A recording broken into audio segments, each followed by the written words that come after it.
सिद्धेभ्यः ॐ नमः सिद्धेभ्यः ॐ नमः सिद्धेभ्यः ॐ शुद्धात्मने नमः। नमो अरिहन्ताणं नमो सिद्धाणं नमो आयर्याणं नमो वर्षायाणं नमो लोये सौवसाहुणं करि अभाव भव भाव सम सहज भाव निज पाय जय अपुनर्भव भावमय भये परम शिवराय। जिनेंद्र भगवान की वाणी में हमें चारों ही अनुयोगों का उपदेश प्राप्त हुआ है।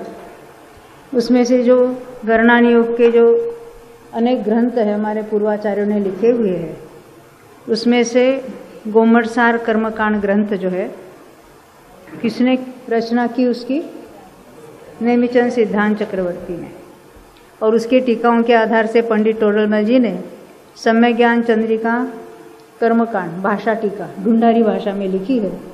और उसी का जो भाव चूली का अधिकार है उसके आधार से हम 5 भावों की यहाँ चर्चा कर रहे हैं। 5 भाव कौन से देखे थे सतीश भाई? हाँ, कौन कौन से बताए? औक्षमिक, क्षायिक, क्षायोपशमिक, औदयिक, पारिणामिक। ये ऐसा क्रम क्यों पड़ा मनीषा? हाँ, भावों की संख्या के जीवों की संख्या? जीवों की संख्या। भावों की संख्या कौन बताएगा? आप बताएंगे भाई? औक्षमिक भाव कितने? नहीं, जीवों की नहीं, मैंने भावों की संख्या पूछी। औक्षमिक के 2 भेद हैं, 2 प्रकार है। हाँ, 9 है क्षायिक भाव, क्षायोपशमिक भाव 18 है, औदयिक 21 है और पारिणामिक के 3 है। तो इसकी हम चर्चा कर रहे थे। हमने औक्षमिक भाव संबंधी और सबकी औदयिक तक तो हम आए गए थे। फिर प्रश्न हुआ कि मार्गणा में लगा लो। हमने गुणस्थानों में तो लगाया ही था, मार्गणा स्थानों में हमने औदयिक भाव सब लगाए। और क्या लगाया? औक्षमिक भावों की भी चर्चा की। अब क्षायिक की बात देख लेते हैं। क्षायिक कौन कौन से भाव है? सुमेशचंद जी, क्षायिक भाव कौन कौन से है?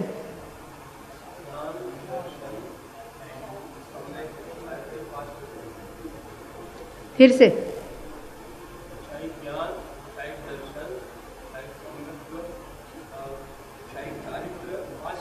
हाँ, तो ये हुए 9 क्षायिक भाव। उसमें से हम क्षायिक सम्यक्त्व कौन कौन सी मार्गणाओं में पाया जाता है उसकी चर्चा करेंगे। गति कौन से गतियों में होता है? उत्पत्ति होती मनुष्यों में होती है, परंतु पाया कहाँ जाता है? तो चारों ही गतियों में। तो तिर्यंचों में कैसे होगा श्रीपाल जी? हाँ, तिर्यंचों को क्षायिक सम्यक तो कैसे होगा, ये मेरा प्रश्न है। हाँ, वहां जाके करेगा। हाँ, देखो क्या है, क्या कहते?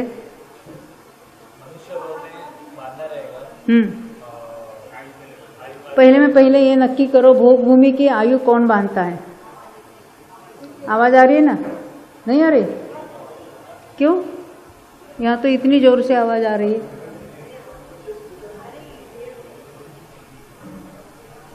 देखो माणिक चंद जी, क्या बात है। मेरा ये प्रश्न है, ये जनरल बात हो रही है। चारों गति के जीव है ना, देव और नारकी भी मनुष्य ही तो बांधते हैं। तो भोग भूमि के आयु कौन बांधता है? देव बांधते हैं, नारकी बांधते हैं, तिर्यंच बांधते हैं कि मनुष्य बांधते हैं? हाँ, वो कौन बांधता है? हाँ, कर्म भूमि का मनुष्य तिर्यंच कौन से गुणस्थान वाला? मिथ्या दृष्टि ही बांधेगा। और सासाधन वाला बांध सकता है कि नहीं बांध सकता? सासाधन वाला मनुष्यायु तिर्यंचायु बांध सकता है कि नहीं बांध सकता?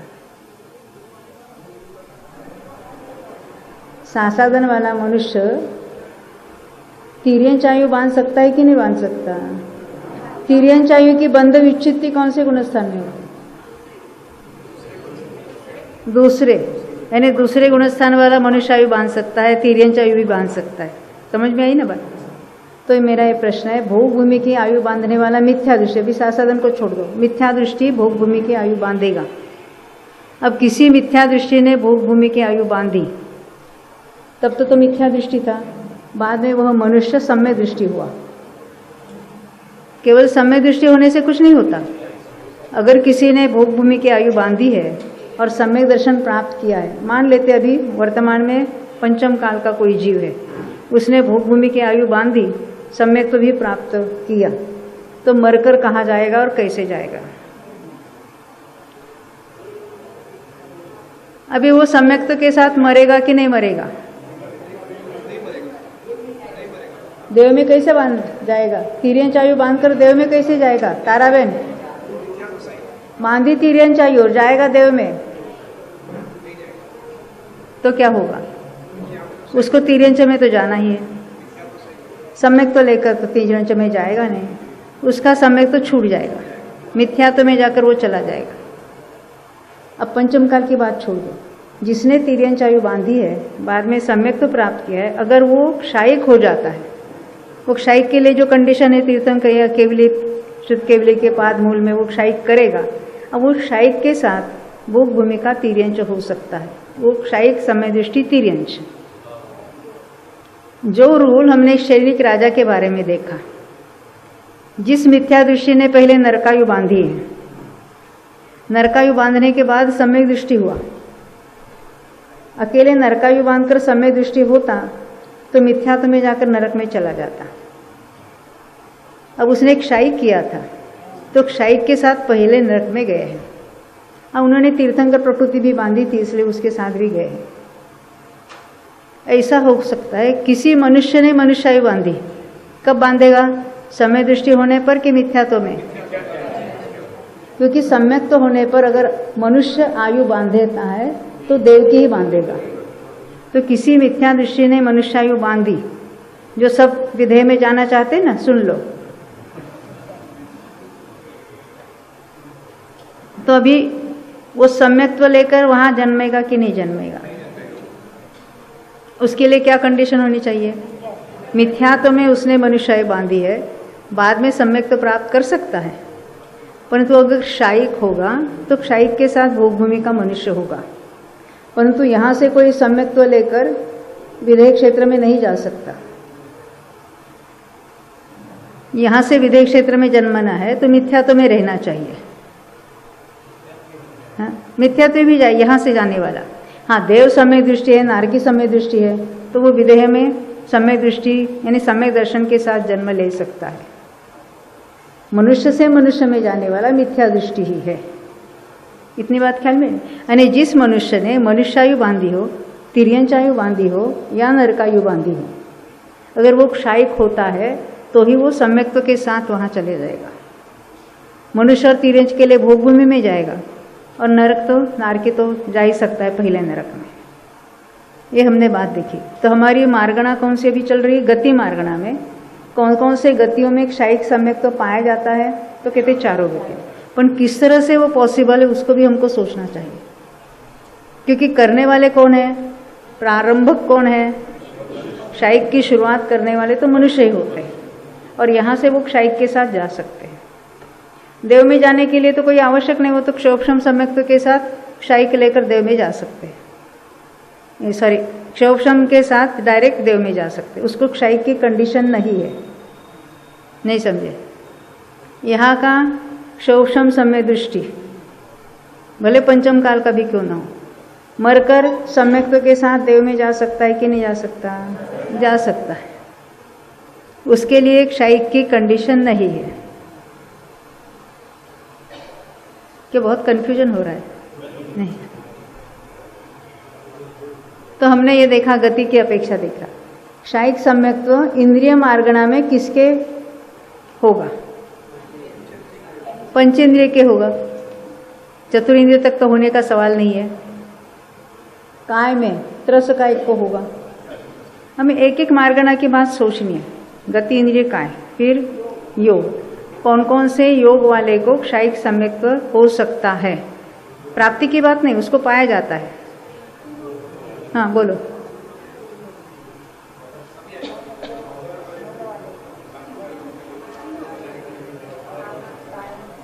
देखो ऐसा सोचना है, अब मनुष्य, तिर्यंच है, औदारिक, काय योग वाले हैं। क्षायिक सम्यक्त्व तो पाया जाता है ना? बिल्कुल पाया जाता है। औदारिक मिश्र में क्षायिक सम्यक्त्व किसके होगा?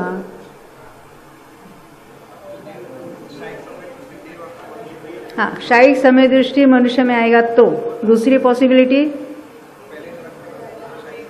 भोगभूमि में क्षायिक के साथ जन्मने वाला मनुष्य हो या तिर्यंच हो, उसके भी औदारिक। पहले नरक में वैक्रिक मिश्र होगा, औदारिक मिश्र नहीं होगा। वैक्रिक नहीं, हमने बोला ना, देव या नरक से आने वाला बताया था। देव या नरक के से जो क्षायिक समय दृष्टि है वो मनुष्य में आएगा तो शुरुआत में अंतर्मूर्तक उसको औदारिक मिश्र का योग होता है, तो वहाँ पाया जाएगा। फिर दूसरी पॉसिबिलिटी कौन सी है? यहाँ से क्षायिक के साथ भोगभूमि में जन्मेगा तो वहाँ पर भी उसका औदारिक मिश्र, फिर बाद में औदारिक का योग होगा। औदारिक मिश्र कब होगा? शरीर पर्याप्ति पूरी होने तक औदारिक मिश्र का योग होता है, तो वहाँ पर भी पाया जाएगा। नहीं, औदारिक मिश्र, वैक्रिक मिश्र। मेरा सवाल है, आहारक वाले को होगा कि नहीं होगा? हो सकता है ना? क्षायिक समय दृष्टि है तो उसके आहारक शरीर की उत्पत्ति और वो दोनों ही का योग तो हो भी सकते हैं। कारवाण का योग में होगा कि नहीं होगा? कारवाण का योग कब होता है? विग्रह गति में। अब क्षायिक के साथ कहीं से भी मरकर कहीं से भी जाने वाला क्यों ना, मोड़ वाली गति से जाता है तो उसको एक समय या दो समय के लिए कारवाण का योग है और क्षायिक समय तो वहाँ है। देखो हम कैसे सोचना है इसकी बात करें तो गति वाले देखे, इंद्रिय का योग देखा, वेद, कौन से वेद वाले को क्षायिक सम्यक तो पाया जाता है? कौन? कुभोग भूमि में क्षायिक सम्यक्त्व की मार्गणा चल रही है। अरे वहां तो जाने वाले सारे मिथ्या दृष्टि है। सम्यक्त्व के साथ कोई कुभोग भूमि में उत्पन्न नहीं होता और कुभोग भूमि का जीव सम्यक्त्व प्राप्त नहीं कर सकता, मरकर सारे बहुनत्रिक में ही चले जाते। वहां के जो सम्यक्त्व के पात्र भी नहीं है। अब वहां कौन जाता है उसकी चर्चा हमने बहुत की थी यहाँ, है ना? तो एक क्षायिक सम्यक दृष्टि की अपनी कौन से मार्गणाओं में क्षायिक सम्यक तो पाया जाता है उसकी चर्चा चल रही है। वेद हमने देखा, कौन से वेद वाले को होगा? तीनों। कारण हमने देखा एक शपक श्रेणी चढ़ने वाले तो 3 वेद वाले होते, तो तीनों ही वेद वालों को क्षायिक सम्यक तो पाया जाता है। मेरा ये प्रश्न है, स्त्री वेद वाले जो क्षायिक सम्यक दृष्टि है वो नरक से आए हुए होते हैं कि देव से आए हुए होते हैं? हाँ, देव से, नरक से, तो मनुष्य से।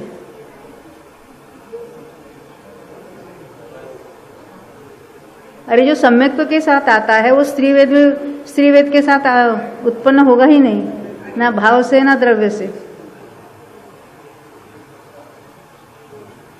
फिर से सुनना, मैंने आपको ये प्रश्न इसीलिए पूछा, स्त्रीवेदी जीव है, भाव से स्त्रीवेदी है, भाव से नपुंसक वेदी है, मनुष्य है और क्षायिक समय दृष्टि है। तो मैंने पूछा कहाँ से आया हुआ है, कहाँ से आने क्षायिक सम्यक तो लेकर आया है, तो कहाँ से आया होगा?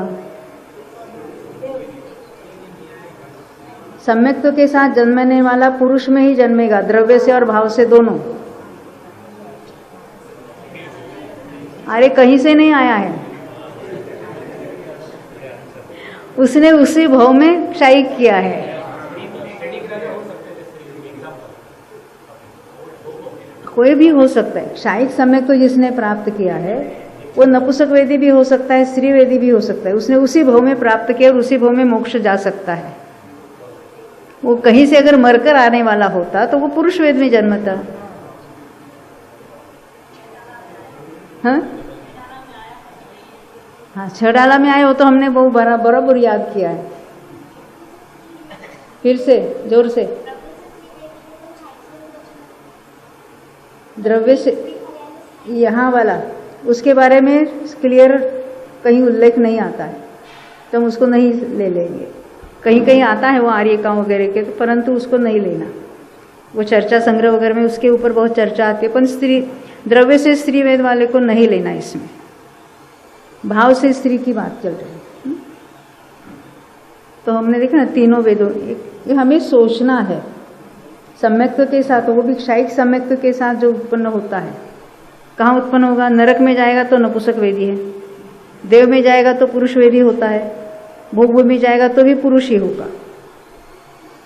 योग वेद कषाय, कौन कौन से कषाय वालों को क्षायिक सम्यक्त्व पाया जाएगा? चारों है। फिर ज्ञान, कौन कौन से ज्ञान पाए जाएंगे सम्यक क्षायिक सम्यक दृष्टि की? अच्छा, पांचों। केवल ज्ञानी को क्षायिक सम्यक तो है कि नहीं है? हाँ। तो पांचों ज्ञान वाले को होगा। ज्ञान, संयम। अब कौन कौन से संयम? मार्गणा के भेद आपने सुने थे, कौन से होते? एक असंयम, संयमासंयम और संयम के 5 भेद। तो उसमें क्षायिक सम्यक्त्व कौन कौन से इस संयमों में हो सकता है? अरे चौथे गुणस्थान वाला पाया जाता है तो असंयम भी है, 5वें वाले को भी क्षायिक पाया जाता है। तो संयमासंयम ने 5वें गुणस्थान वाला क्षायिक सम्यक दृष्टि कौन से गति वाला होगा? ना तिर्यंच होगा कि नहीं होगा? कैसा होगा? तिर्यंच में एक क्षायिक जो होता है वो मनुष्य से क्षायिक लेकर भोग भूमि में गया है, और भोग भूमि का गुणस्थान उसके ऊपर नहीं होता। तिर्यंच में क्षायिक तो पाया जाएगा, पर 5वां गुणस्थान उसमें क्षायिक के साथ नहीं होगा। हाँ, वेदक के साथ होगा। वेदक के साथ 5वां गुणस्थान औपशमिक के साथ होगा, वेदक के साथ होगा, पर क्षायिक के साथ नहीं होगा। हमने देखा योग वेद कषाय ज्ञान संयम देखा, यानी सभी संयमियों में क्षायिक सम्यक तो प्राय जाएगा। क्या प्रश्न है?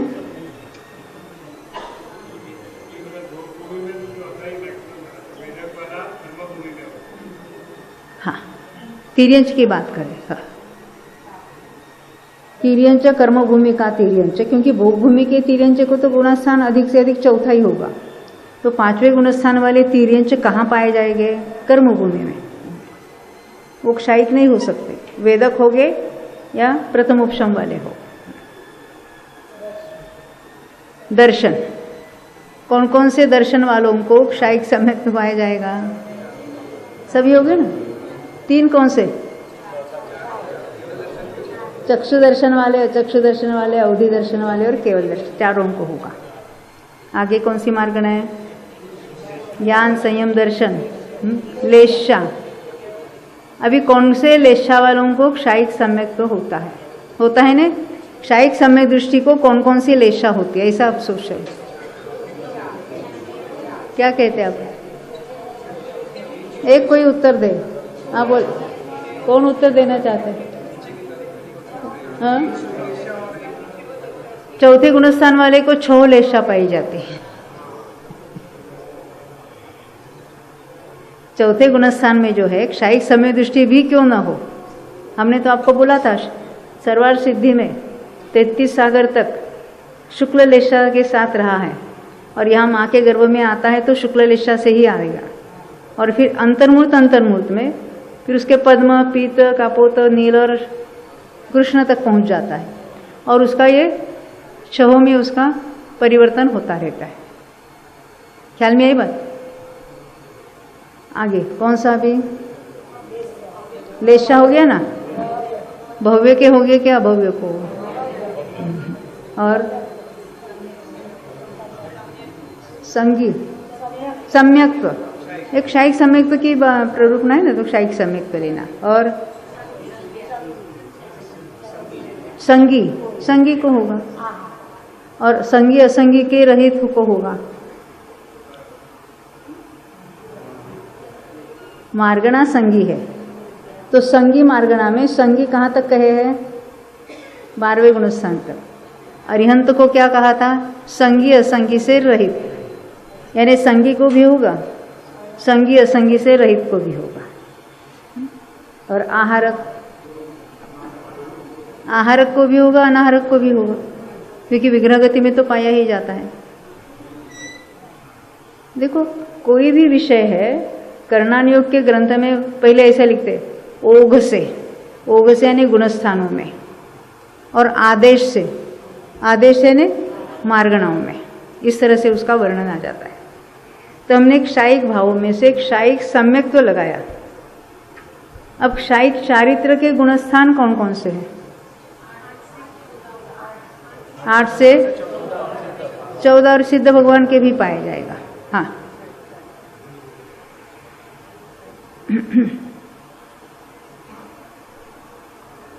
देखो क्षायिक चारित्र,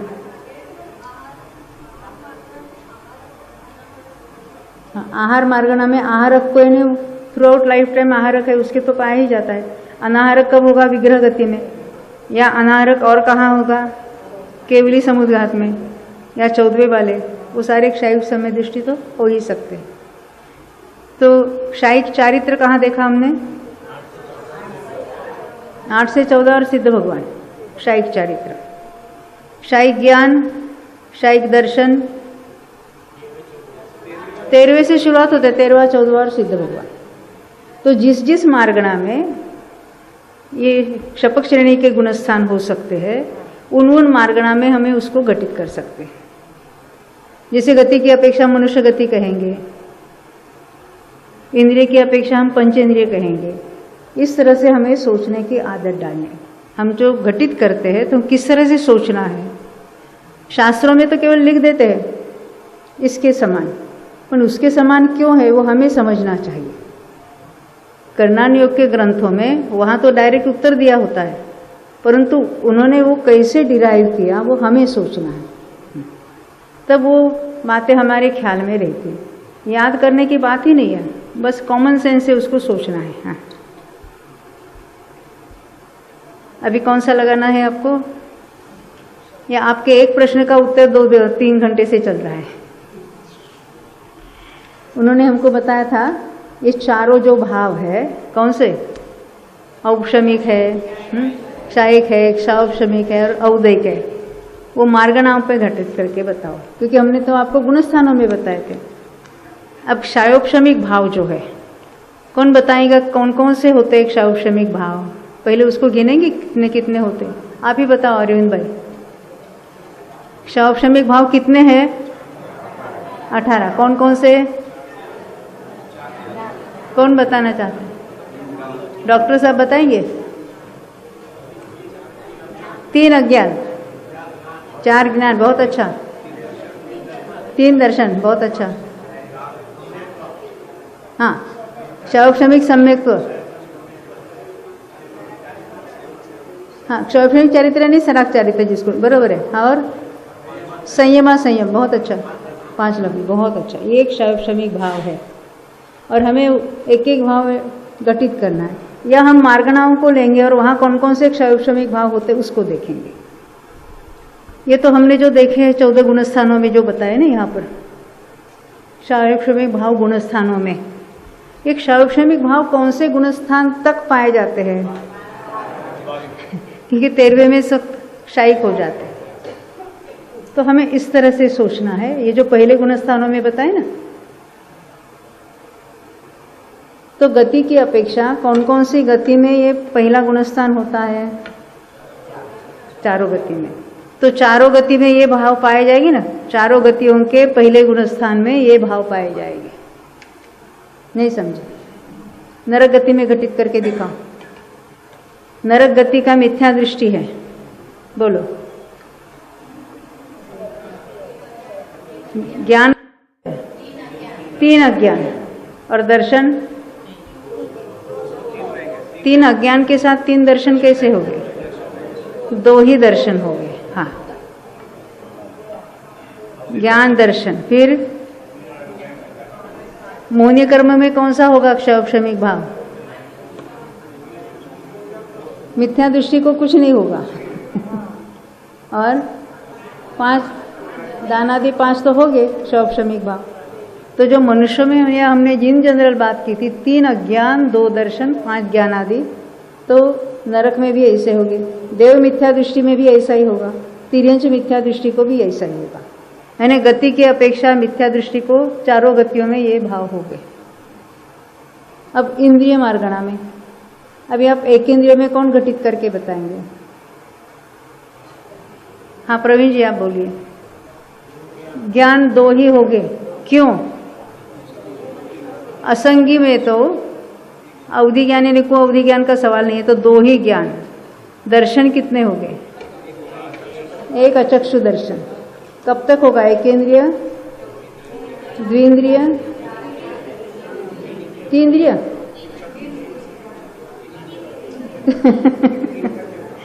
तीन्द्रिय तक ही होगा। तो 2 अज्ञान हो गए, 1 ही दर्शन होगा। ये 5 लब्धि तो सबकी होगी। द्विंद्रिय तीन्द्रिय ऐसा ही। चतुर्ंद्रिय में क्या होगा? दर्शन बढ़ेगा, पर ज्ञान तो 2 ही रहेंगे।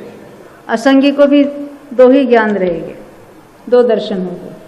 और पंचेंद्रिय है, तो पंचेंद्रिय तो चारों गति में भी होते हैं, और हमने वो जो गुणस्थान में घटित किया वो होगा वहां पर। अभी काय की अपेक्षा जो हमने एकेंद्रिय में देखा है वो 5 स्थावर काय में घटित करना, और जो हमने जनरल में देखा है वो त्रस काय में घटित होगा। फिर योग में घटित करो। योग में कौन आज नवीन भाई आप बताएंगे? औदारिक काय योग में इनमें से क्या क्या होगा?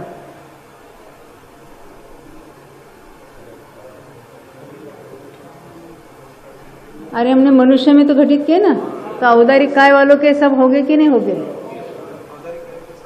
मिथ्या दृष्टि है, हम सभी भाव नहीं घटित कर रहे। औदारिक काय योग में हमने केवल पहला गुणस्थान बताया। अगर हम औदारिक काय में गुणस्थान नहीं बताते तो क्या क्या होता? औदारिक काय योग में तो सभी गुणस्थान आ जाते, तो 3 अज्ञान 4 ज्ञान वगैरह हमको सब कहना पड़ता, और ये बस ये सब आते हैं उसके अंदर। यानी हम क्या पूछ रहे हैं, किसमें घटित करें, उसको आपको सोचना है। अगर हम वैक्रिक काय योग कहेंगे तो गुणस्थान कितने हो गए? 4 ही हो गए, तो हमको चौथे तक ही सोचना है। हमने केवल वैक्रिक काय योग इतना ही कहा, तो आपको पहले दूसरे तीसरे चौथे गुणस्थान में क्या क्या होता है वो सब टोटल बतानी पड़ेगी। अगर हमने स्पेसिफिकली गुणस्थान बताया तो आपको वैसा सोचना पड़ेगा। ख्याल में आती है बात? अभी एक ख्याल में लेना कि वैक्रिक मिश्र में यहाँ क्या क्या होगा पहला गुणस्थान में?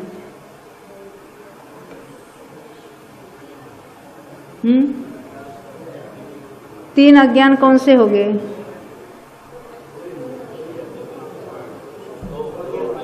हाँ, 2 ही अज्ञान हो गए। भले भव प्रत्यय को अवधि ज्ञान नारकिकों और देवों के होता है, पर वो तो पर्याप्त होने पर हो गए, अपर्याप्त को नहीं हो गए। ये ऐसे जो बारीक बारीक पॉइंट्स होते हैं ट्रिक उसकी, उसको सोचना है बस। और बारंबार सोचने से फिर वो ख्याल में आ जाता है। भले मिस्टेक हो जाए, पर ये सोचने की आदत डालेंगे तो हमें सर्वांगीण विचार करने की वो पात्रता तैयार होती है। क्योंकि यहाँ तो खाली हमें बहुत थोड़ा लगा रहे। जब हम 20 प्ररूपणा को एक दूसरे में लगाते हैं तो एक ही समय में एट ए टाइम हमें 20 अपेक्षाओं की बात सोचनी पड़ती है, तब जाके उसके उत्तर सही आते हैं। हमने जीवकांड के दूसरे शिविर में ये बात यहाँ घटित करके दिखाई थी आपको। अपना यहाँ जीवकांड का 2 नंबर का शिविर हुआ था ना, तब ये बात यहाँ हुई थी वो सारे टेबल हमने यहाँ लिए थे। तो हमने देखा वैक्रिक में कहाँ कैसे सोचना ये बात है। आहारक में कैसे घटित करेंगे अभी? आहारक कहाँ योगी है? गुणस्थान पहले सोचना कौन सा होगा? छठा गुणस्थान। अब यहाँ छठे गुणस्थान में कौन कौन से क्षयक्षमिक भाव बताए हैं? 4 ज्ञान। तो आहारक का योगी को कितने ज्ञान हो गए? 3, क्योंकि मन परे ज्ञान नहीं होता उसके, मन परे ज्ञानी को आहारक का योग नहीं होता है। तो ये 3 ज्ञान लेना है, 3 दर्शन लेना है, ये तो दोनों ही हो गए और ये हुई होगा। यानी उस विशिष्ट मार्गणा के लिए वहाँ क्या क्या विशेषता होती है, ये बात अगर ख्याल में आती है तो हमारा उत्तर सही हो जाता है। अब कौन सा देखना है अभी आगे? और परिणामिक पे जाना है, बहुत कंटाल आ गया क्योंकि क्या है, यहाँ सोचना पड़ता है ना खाली सुनना नहीं है, सोचना है, तो इसलिए थोड़ी तकलीफ ज़्यादा होती है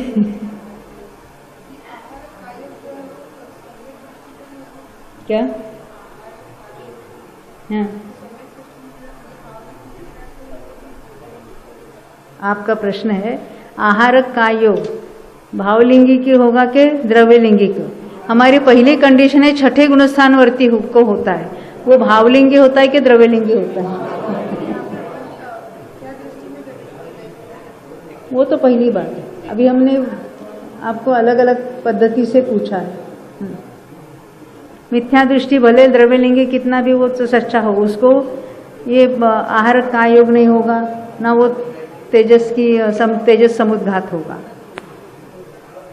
ये छठे गुणस्थानवर्ती के ही होते हैं। तो इस तरह से हमें ये अलग अलग मार्गणाओं में देखना है। अरविंद भाई, आपको अभी कौन सा भाव कहाँ देखना है? आपको कसरत करना है। आपको समझ में तो आया कि कसरत कैसे करना है। आप शारीरिक कसरत तो पूरी दुनिया को सिखाते हैं योग सिखाते हैं ना, हाँ, तो हम आपको थोड़ी ये कसरत सिखाते हैं, करना ये, इससे ज़्यादा फलाभ होगा। हाँ, 1-2 प्रश्न लेके हम आगे बढ़ते। देखो, बंध जो होता है वह जीव के असंख्यात प्रदेश माथिज होय, यानी कर्म का बंध होता है तो उसके जो कारमाण वर्गणा कर्म रूप होती है वो कहाँ से आती है? क्योंकि पूरे लोक में खचाखच भरी है, तो जीव कहाँ से उसको ग्रहण करता है? हाँ?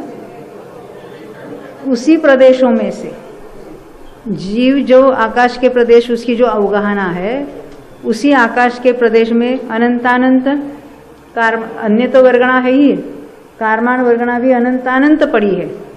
उसमें से उसी समय कर्मरूप होने योग्य जो वर्गणा है वो कर्मरूप होती है। तो ऐसा क्यों होता है? कोई ज्ञानावरण रूप होती है, कोई दर्शनावरण रूप होती है, ऐसा कैसा होता है? हाँ हाँ, योग्यता। और हम क्या कहते हैं? कारमाण वर्गणा कर्मरूप क्यों होती है? जीव के भावों के कारण। तो हम निमित्त को मुख्य करके बताते हैं। निमित्त से होना होता तो एक विशिष्ट ही कार्य होता है, तो अलग अलग क्यों होते हैं?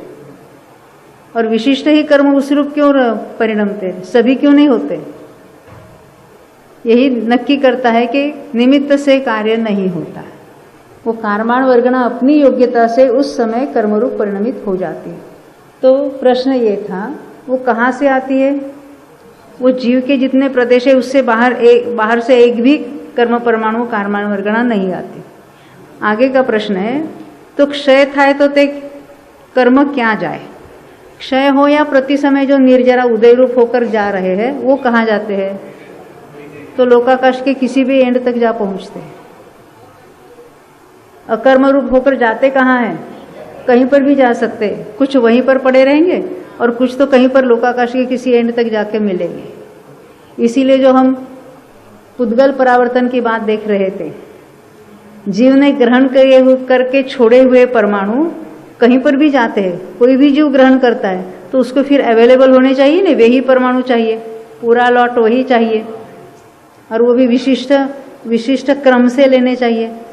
वैसे छोड़े हुए अनंत बार उसने ग्रहण किए, उसी ऑर्डर से नहीं ग्रहण किए। तो वो जो अपना माप वो अलग है, पुद्गल परावर्तन का, पर वो अलग है, परंतु छूटे हुए उसके लिए वहाँ बैठे नहीं है कि कब हमको जीव ग्रहण करता है। वो तो अन्य अन्य जीव उसको अन्य अन्य रूप से उसको ग्रहण करेंगे। कारमान वर्गणा रूप थे, वो अन्य वर्गणा रूप हो जाएंगे।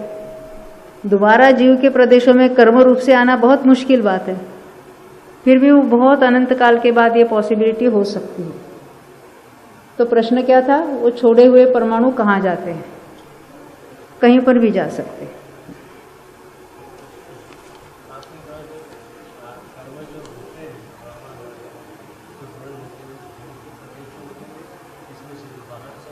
बाहर से एक भी परमाणु नहीं आता,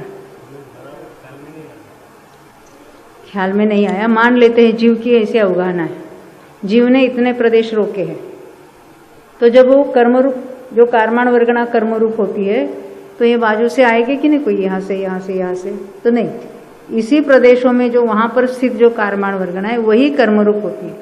अब निगोद की अवगाहना कितनी है? अंगुल का असंख्यातवा भाग नजर से क्या माइक्रोस्कोप से भी नहीं दिखेगा, और उसमें जीव कितने हैं? अनंत। अनंत जीव प्रति समय कर्म बांधते हैं ना। अरे उसका औदारिक शरीर एक है, हर एक का अपना कर्म शरीर अलग है कि नहीं है, हर एक का तेजस शरीर अलग है, और हर समय अनंत परमाणु वो भी ग्रहण कर रहे हैं। ऐसा होता है ना। तो इतनी से अवगाहना में कितने अनंत अनंत पुद्गल परमाणु होंगे, कितनी कारमान वर्गणा पड़ी होगी कि जो एक प्रति समय वो हर जीव ग्रहण कर रहा है। अनंत जीव है और प्रत्येक जीव हर समय अनंत वर्गणा ग्रहण करता है, प्रति समय अनंत, प्रति समय अनंत। यानी उनकी अनंतता कितनी होगी? पुद्गल की अनंतता हमारे ख्याल में ही नहीं आती है। हमने तो रख लिया है जीव अनंत, पुद्गल अनंत अनंत। पण हमने केवल कर्म के परमाणु कितने अनंत अनंत होंगे, और बाकी विश्व में तो अन्य वर्गणाएं बहुत सारी है। और ये सब अनंत को और उनकी अनंतानंत पर्याय अनादि अनंत केवली भगवान युगपत एक समय में स्पष्ट प्रत्यक्ष जानते हैं।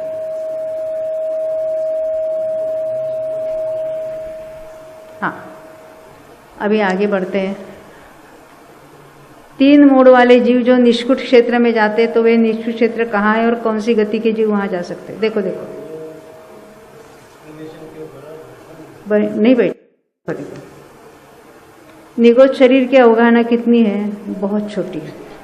उसको क्या कहते हैं? अंगुल का असंख्यातवा भाग। अंगुल समझते? इतनी चौड़ाई समझ लो ना। उसका असंख्यातवा भाग कितना होगा? अरे आंखों से दिखाई भी नहीं देगा। तो वो क्या है? निगोद की अवगाहना है। अवगाहना समझते हैं? उसका साइज। तो निगोद शरीर कितना बड़ा है? तो कहते हैं आंखों से भी नहीं दिखी इतना बड़ा है।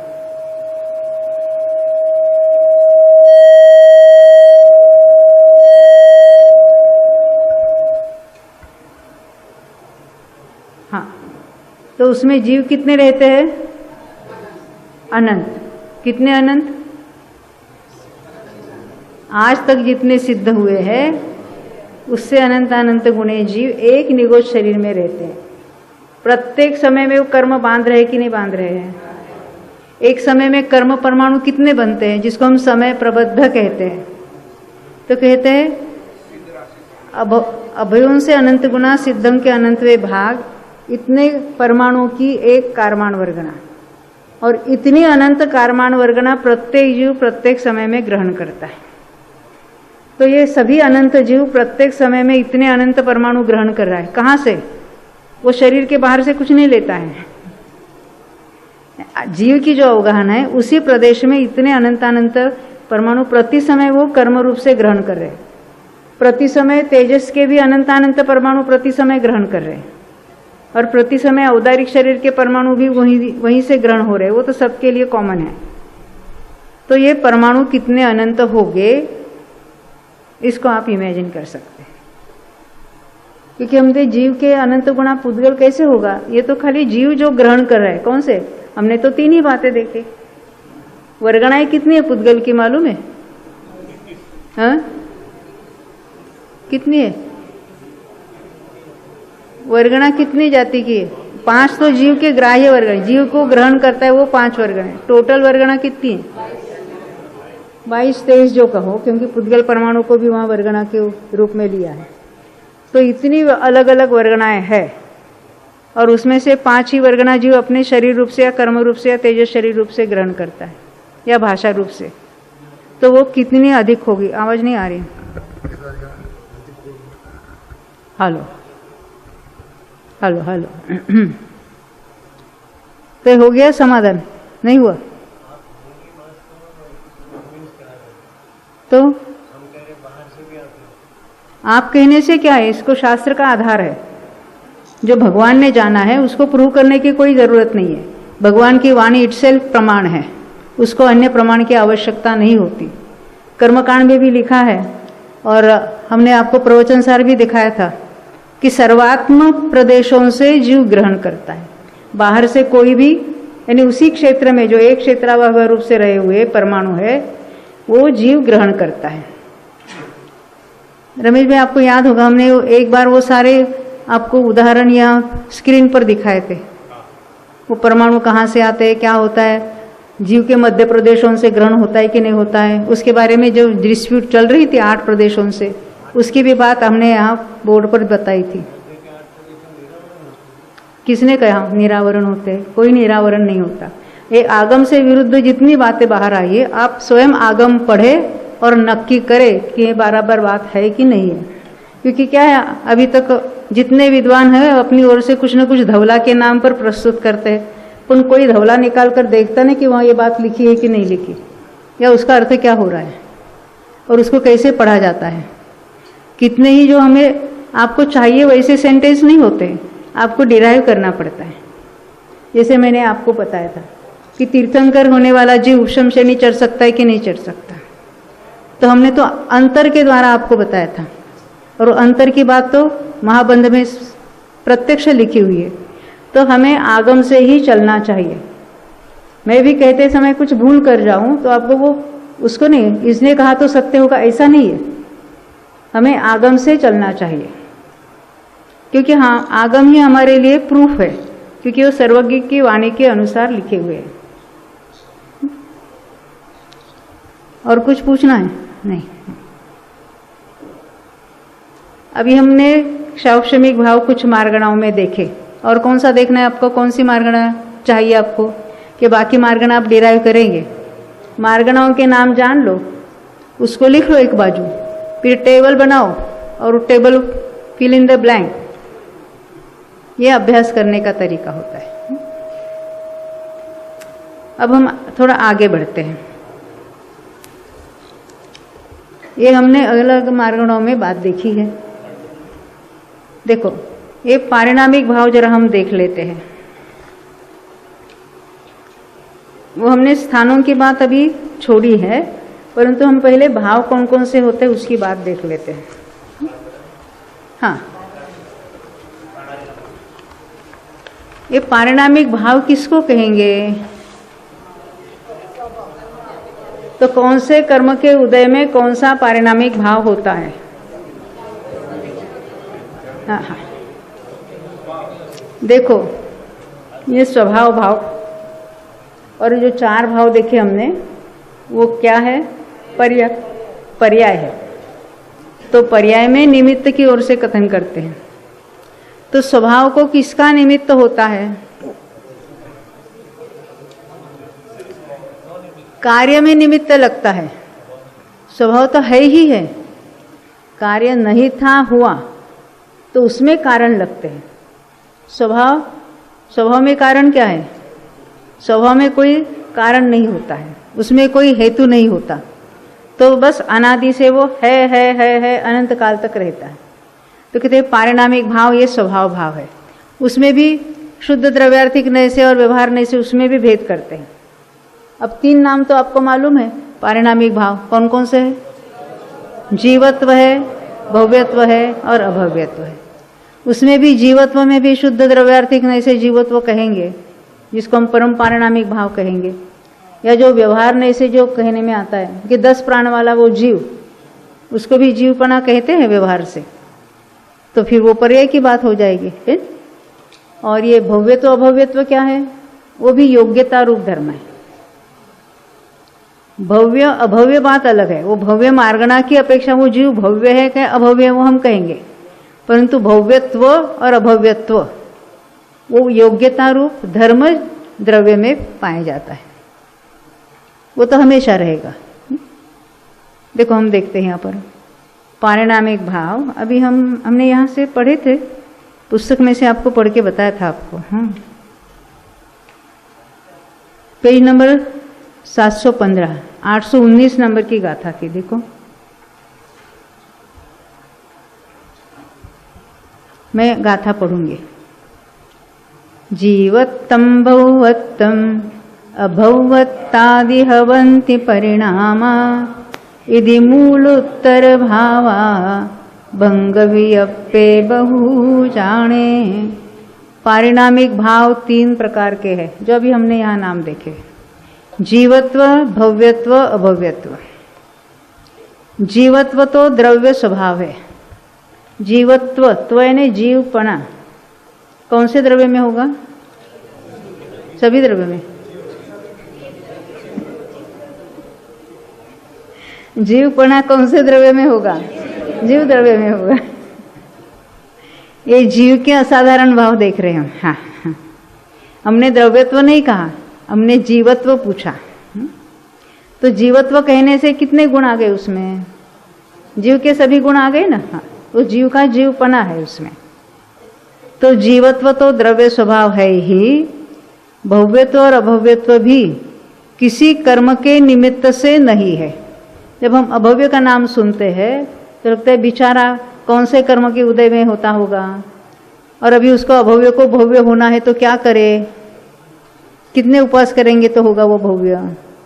कुछ करने से भव्य होगा कि नहीं होगा? तो किसी नहीं। उसकी वैसी ही पर्यायगत योग्यता ऐसी ही है जो भगवान के ज्ञान में आई है। हम किसी को अभव्य घोषित नहीं कर सकते। तो कहते अनादि से जैसे है वैसे ही है, इसलिए इनको भी पारिणामिक भाव कहा है। तो कहते ना पारिणामिक भाव को ध्यान का ध्येय बनाओ, तो भव्यत्व को बनाना कि अभव्यत्व को बनाना? हाँ बोलो अरविंद भाई। वो स्वभाव, ये पर्यायगत योग्यता की बात है जो केवल ज्ञानी ने जानी हुई है। उसको स्वभाव रूप पारिणामिक भाव कहेंगे हम, परंतु वो ध्यान का ध्येय नहीं हो सकता। उसमें एकाग्र होकर आपको आत्मा का अनुभव हो जावे ऐसी बात नहीं है। तो जो शुद्ध द्रव्यार्थिक नय से जो स्वभाव भाव की बात आती है, उसके लक्ष्य से ही आत्मा में स्थिरता करके सम्यक दर्शन की प्राप्ति हो सकती है। वो जो यहाँ लिखा ना द्रव्य स्वभाव जो है, उसकी बात यहाँ पर है। तो ये 3 भाव है। तो पहले गुणस्थान में इनमें से कौन कौन से भाव होंगे? हाँ सौमिल, तीनों हो गए।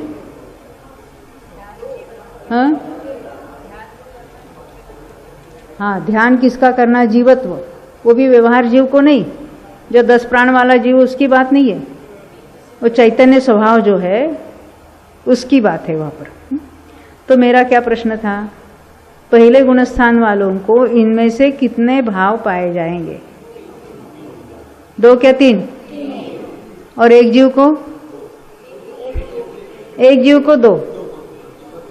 जीवत्व के साथ भव्यत्व होगा या किसी को जीवत्व के साथ अभव्य होगा, उसको तो हम स्थान में गिनेंगे।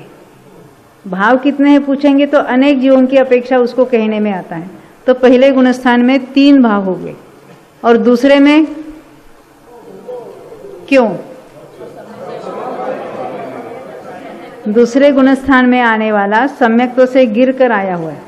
औपशमिक सम्यक्त्व के काल में अनंतानुबंधी के उदय से, क्योंकि मिथ्यात्व वगैरह तो उपशमित पड़ा था, परंतु अनंतानुबंधी के उदय से वो सम्यक्त्व छूट जाता है, वो दूसरे गुणस्थान में आता है। एक बार सम्यक्त्व प्राप्त किया यानी क्या नक्की हुआ? वो भव्य है, यानी दूसरे गुणस्थान से ऊपर सारे भव्य हो जाएंगे। भव्य ने होने योग्य, परंतु भव्यत्व जो है पारिणामिक भाव, वो जो पर्यायगत स्वभाव है वो तो रहेगा उसमें। तो देखो पहले गुणस्थान में 3 है, दूसरे से 14 तक 2 है, और यहाँ सिद्ध में 1 लिखा है, वो भव्य की अपेक्षा लिखा है। पण भव्यत्व की अपेक्षा लिखेंगे तो यहाँ पर भी दो कहने पड़ेंगे। आप अपने उसमें सुधार कर लो चार्ट में।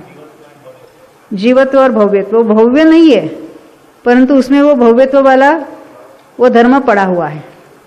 पुस्तक में भी लिखा है, देखो पुस्तक से आधार से मैं बता रही हूं।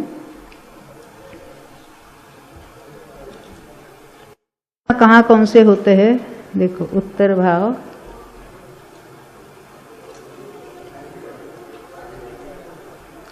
पेज 719 719 नहीं, सिद्धों में क्षायिक पारिणामिक की बात है, वहां पर भंग 821 नंबर की गाथा है, उसकी टीका डायरेक्ट पढ़ेंगे। ये मूल भाव हमारी चर्चा होने वाली बाद में, परंतु पहले उसको बता रहे। मिथ्यात्वादी 3 यानी पहले 3 गुणस्थान में, असंयतादि 4 यानी चौथा, पांचवा, छठे, सातवें में, उपशम श्रेणी के 4 में, शपक श्रेणी के 4 में और संयोग अयोग 2 में और सिद्ध में पाए जाने वाले मूल भाव क्रम से। अब वो क्रम से छोड़ दो, सिद्ध का नाम लास्ट में लिया ना, तो सिद्धों में कितने बताए, 2 है, तो 2 कौन से हो गए? एक मिनट, ये मूल भाव 2 है, एक ही मिनट, उत्तर भाव यहां पर है।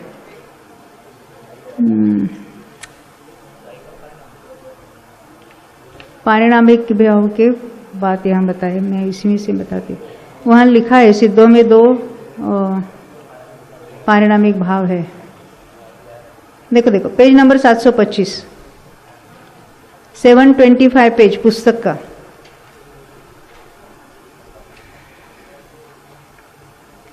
अभी स्थान यानी एक जीव के एक समय में पाए जाने वाले भाव।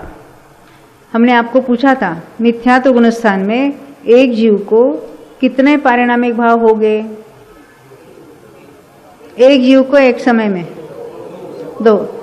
किसी को जीवत्व भव्यत्व हो, किसी को जीवत्व अभव्यत्व होगा, यही लिखा है। देखो पारिणामिक भाव के मिथ्यात्व में 2 स्थान है। इसको स्थान किसको कहेंगे? एक जीव को एक समय में युगपत पाए जाने वाले जितने भाव है उसका नाम है स्थान। अभी तक हम अनेक जीवों की अपेक्षा देख रहे थे। हमने पूछा कि मिथ्यात्व में भाव कितने हैं, तो हमने कहा 3 है, परंतु जब हम पूछेंगे एक जीव को कितने हो गए, तो एक जीव के 2 ही हो सकते हैं। तो जीवत्व भव्यत्व होगा या जीवत्व अभव्यत्व होगा। अवशेष गुणस्थानों में का अर्थ क्या है? दूसरे से लेकर ऊपर 14वें तक, और सिद्ध में, सिद्ध को भी इंक्लूड किया है। जीवत्व भव्यत्व ऐसा एक ही स्थान है, यानी सिद्धों में भी भव्यत्व को ले लिया है पारिणामिक भाव में, परंतु सिद्धों को भव्य नहीं कहेंगे। फिर से जब हम भव्य मार्गणा कही थी कि जीव भव्य है क्या अभव्य है, तो भव्य कहाँ तक कहा था?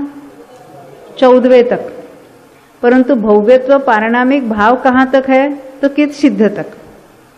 वो हो चुके हैं, परंतु उनमें भव्यत्व पड़ा था ना, वो द्रव्य है तो उसमें वो योग्यता पड़ी हुई है। इस तरह से उसको भव्यत्व का अर्थ लेना वहां पर। अब हम यहाँ ले रहे हैं अपने पारिणामिक भाव, ये चार्ट है ना, इसमें देखते हैं। पारिणामिक भाव में तो कुछ ज्यादा सोचना नहीं हमें। पारिणामिक भाव गुणस्थान तो यहाँ लिखे, पहले ही गुणस्थानों में 3 भाव पाए जाते हैं, उसके साथ साथ स्थान भी लिख दिए। हमने अभी औदयिक के स्थान नहीं देखे, क्षौक्षमिक के स्थान नहीं देखे, क्षायिक के स्थान नहीं देखे, औपशमिक के भी नहीं देखे, पारिणामिक के देख रहे। ये सबके स्थान हमें देखना है, अभी बाकी है। स्थान का अर्थ क्या होता है? एक जीव के युगपत पाने वाले भावों की संख्या जो है उसको कहेंगे इतनी संख्या का एक स्थान। तो कहते हैं यहाँ स्थान कितना है? 2 का एक ही स्थान होगा। किसी को जीवत्व भव्यत्व वाला स्थान होगा, किसी को जीवत्व अभव्यत्व। स्थान एक ही होगा।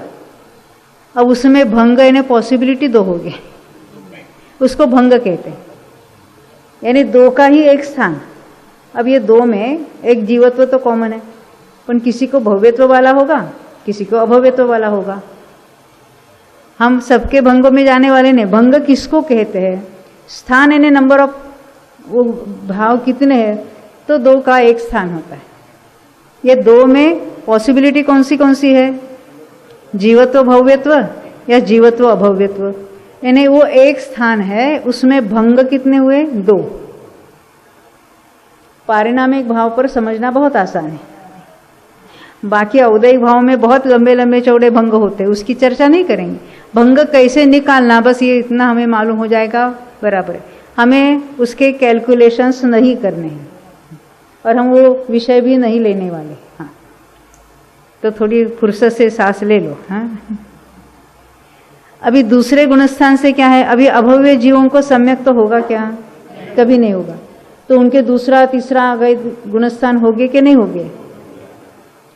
पॉसिबिलिटी ही नहीं है, क्योंकि सम्यक तो ही नहीं हो सकता, तो गिरकर दूसरे या तीसरे में आने का भी सवाल नहीं है। तो दूसरे से लेकर 14वें तक, क्योंकि संसारी जीवों को लेना है, तो ये दो भाव हो गए। तो ये मेरा प्रश्न आप सुन लो, ये दो का एक स्थान है, यहाँ भी दो का एक स्थान था, परंतु यहाँ दो भंग थे। अब यहाँ कितने भंग हो गए? दो हो गए कि तीन हो गए? हाँ, इन पीछे। हाँ बोलो बेटा। हाँ, एक ही होगा, स्थान भी एक और भंग भी एक ही, दूसरी पॉसिबिलिटी वहां नहीं है। क्या है प्रश्न?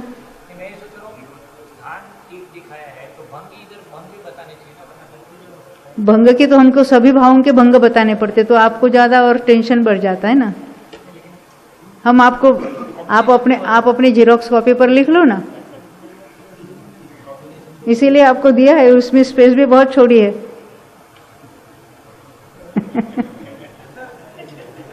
सबको रेडीमेड चाहिए हमको, तो फिर क्या होता है? उसी पर रह जाता है, अपने दिमाग में कुछ नहीं रहता। हमारे जमाने में क्या होता था? आजकल तो जीरोक्स फटाफट सब कुछ रेडीमेड मिल जाता है, हम पूरा का पूरा लिखते रहते थे। हाँ, सब डायरेक्ट आपके मोबाइल में आ जाता है, पर इधर कुछ नहीं घुसता है। पहले तो हम रटते थे, कॉलेज में भी कैसे रटते थे? एक बार तो दिमाग से तो याद किया ही क्या, फिर वो लिख के लेते थे, कितनी बार तो लिखते थे कि बराबर है कि नहीं। अभी कॉलेज की बात छोड़ो, कैलाश चंद जी बुलंदशहर वालों के साथ हम कितने 1976 में आए थे बम्बई में, पर्यूषण में आए थे दशलक्षण में, और अष्टानिका कौन सा दिवाली के बाद वाला अष्टानिका करके बाद में गए यहाँ से बम्बई से। 2.5 महीने थे और रोज 3 बार प्रवचन लेते थे, सुबह दोपहर में और रात में। बम्बई जैसे दादर मंदिर में आए थे और हम तीनों बार जाते थे, घर के 16 सदस्य जाते थे। हाँ, टाइमिंग सुबह 8:30 से 9:30, दोपहर में 3 से 4 और शाम को 8:30 या 8 कुछ 8 से 9 था। हाँ, तीनों बार हम सब जाते थे। और उनकी पद्धति कैसी थी? वो तो इतना कड़क थे उनको डंडा पंडित कहते थे। गांव गांव में पूरे हिंदुस्तान में जाकर उन्होंने जो धर्म का प्रचार किया और लोगों को बिल्कुल नींव पक्की तैयार की है, उनके जैसा कोई विद्वान नहीं हुआ आज तक। पवन जी के पिताजी, ऐसा दुर्भाग्य है कि पवन जी के नाम से उनकी पहचान करानी पड़ती है। हम गए थे 2008 में मंगलायतन में दशलक्षण में, और हम हमेशा जैसे 3-3 घंटे प्रवचन करते थे, और इनका तो सुबह 6 बजे होता था। पवन जी स्वयं 10 दिन 6 घंटे सारे प्रवचन सुनते थे। हाँ, राकेश भी तो वहाँ थे ना, तब वहाँ पढ़ाते थे। बहुत सारे दूसरे भी अनेक लोग आए थे वहाँ पर। 2008 में गए थे हम, तो जब लास्ट में सभा हुई थी, सबको जो कहते हैं आभार प्रदर्शन वगैरह, तो मैंने बताया था पवन जी से, आपसे तो हम भाग्यवान हैं, आपके पिताजी से हमने जितना पाया है, मैं तो कह सकती हूँ आपने नहीं पाया है। तो उन्होंने कबूल किया, ये बात सच है। गुरु से शिष्य जितना पाता है ना, वो गुरु के बच्चे उतने नहीं पाते। ये हमारे बच्चे ने कुछ पा गया है, वो तो बात अलग है। ये हमारी दूसरी बच्ची है इधर। हाँ, 7 भाग थे उनके जो पढ़ाते थे, उन्होंने लिखे। मैं तो दूसरी बात कह रही हूँ, वो तो रोज होमवर्क देते थे। 3 घंटे खाली हम जाते ऐसा नहीं था, वो डेली होमवर्क देते थे। एक निमित्त की उपादान की परिभाषा करो, ये फिर त्रिकाली उपादान, क्षणिक उपादान के ऊपर, ये मिट्टी तो पड़ी है, अभी तक कार्य क्यों नहीं हुआ, 16 प्रश्न एक एक परिभाषा पर। बाई रोटी नहीं बनाती, ये 16 प्रश्न और उसके उत्तर लिख लाओ। तो हमको रात को 2 बज जाते थे सब लिखने के लिए, क्योंकि 3 बार तो वहाँ प्रवचन के लिए जावे। घर हमारा मोटा बड़ा कुटुंब था, 20-20 जन की रसोई हो जावे, और फिर मेरी डिस्पेंसरी भी थी, और फिर बच्चे भी छोटे थे, उनका भी सब देखो। तो रात को 2 बजे तक हमारा होमवर्क चलता था लिखने का। ये लिख कर इतना तैयार हुआ है, तो एक भी परिभाषा हम कभी भूल नहीं सकते। और ऐसे ही होना चाहिए। सारे जो सिद्धांत प्रवेशिका या मूल जो द्रव्य गुण पर्याय के बारे में जो कोई सिद्धांत है, ऐसे ही पहले तो रटने ही चाहिए। तब रटते तो थे, उत्तर भी देते थे, पर दिमाग कोरा था। लोगों को लगता था फास्ट फास्ट उत्तर दे रहे, इनको कितना आता था। पर द्रव्य की परिभाषा तो रट लिए, पर ये द्रव्य क्या चीज होती है उसका भाव भाषण नहीं होता था। उन्होंने तो बता दिया, 2.5 महीने के बाद जब निकले वो जाके, तो उन्होंने बताया था कि अभी आपको किसी विद्वान की जरूरत नहीं है, आप तैयार हो, आप जैसा हमने हिंदुस्तान में कोई नहीं देखा। ये उन्होंने स्वयं बताया था, पर हमको मालूम था हम अंदर से 0 है। यानी आपको भी कोई भी बातें है तो थोड़ी लिखने की भी प्रैक्टिस करना है। केवल रटने से तो भूल जाते हैं, और लिखा हुआ है वो मेमोरी में रहेगा। और ये जो है ना निमित्त उपादान है, निमित्त निमित्तिक संबंध है, या निमित्त की परिभाषा है, अन्य भी जितने हैं सामान्य गुणों की परिभाषा है, बिल्कुल लिखने की प्रैक्टिस रखना है। अरे हमें तो सुनने की भी फुर्सत नहीं, लिखे कौन बैठेगा। क्या है ये, कहाँ से बात निकली अपने? हैं, हो गया ना समय अपना? अरे हो गया, 2 मिनट ऊपर हो गया। बोलो 2400 भगवान की।